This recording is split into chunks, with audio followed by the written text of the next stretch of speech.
Hello and welcome to Your Money, Their Hands. And this week, of course, it's the pre-budget report. I'm with Mike Warburrton. He's the Director of Tax at Grant Thornton. It becomes a regular feature, Mike, so thank you for sparing the time to come in. My pleasure. At the end of the day, all budgets come down to what you and I are going to have to pay. So from this pre-budget report, are we better off, worse off? I think everybody knows that public finances are in a very serious position. The Chancellor's own statement today said that we're going to be borrowing in excess of his original figure of 175 billion. Now that is, and it's going to be a similar figure next year. We are borrowing at 4 times the amount that we would have been allowed to borrow had we been in the euro. It's a massive hole, and it's the biggest that we've had in peacetime in terms of the worsening of the public finances. So all of us know we've got to pay. And the Chancellor is not going to be able to take all that money from the rich. He's not going to be able to take it all from bankers. Guess what? We're all going to have to pay. And we're going to have to pay in 2 ways. We're going to have to pay in higher taxes, and we're going to have to pay with lower public spending. We've got to get used to a period of austerity. What is intriguing at the moment, of course, 6 months before an election, is that none of the political parties really want to spell out just how hard the measures are going to have to be. I mean, the Conservatives in their party conference gave some indications of vote for us and have years of austerity, and the opinion polls slumped a little bit. So this time we've got an indication of things to come, but whatever it's costing us now, it's going to get worse in the future.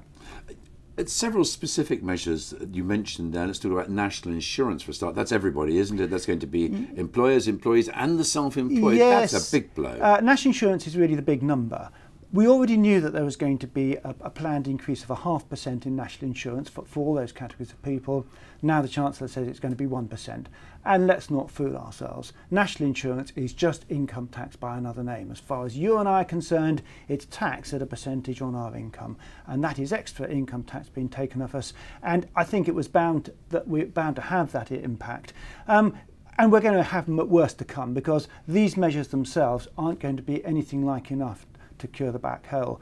Rather intriguingly, there's been a lot of, I think, diversionary tactics with the Chancellor making noises about taxing bankers' bonuses, which were you surprised about that? Well, I mean, he's already announced so much of his plans that a lot of arrangements will already be in place, I'm sure, to adjust for that. And it's actually a small figure compared with the amount that we're all going to be hit with. The national insurance change that we're going to be hit with is 6 times the amount, and that's just at an individual level, that whatever bankers might have been hit with. I'm not actually in favour of bankers being taxed on this, because I think it's hitting the wrong target. I think it's bad for the UK economy.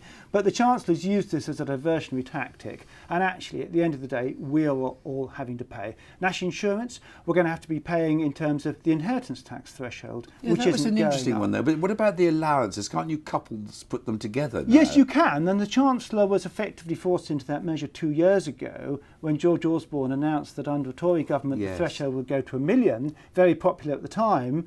Now, of course, there's a little bit of backtracking, because, of course, the Labour Party are saying the Tories are only interested in rich people, and so the Chancellor, I think, because of that, has said we're not going to increase the inheritance threshold from 325,000 to the planned 350. I think to draw a distinction between what Labour policies are and what the Conservative policies are.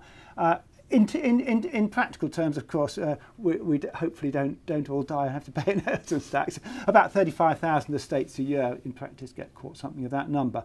But it is nevertheless showing an indication of the difference between the parties. And then the other thing, which was a little bit of a sting in the tail, is on car tax. People who have a company car are likely to be paying a larger amount in an income tax benefit in kind for the use of that company car. Now, maybe we should have expected that. It's been bolted on as a supposed green measure to do with carbon dioxide emissions, but ultimately it's people with company cars, company car drivers, paying more to the exchequer.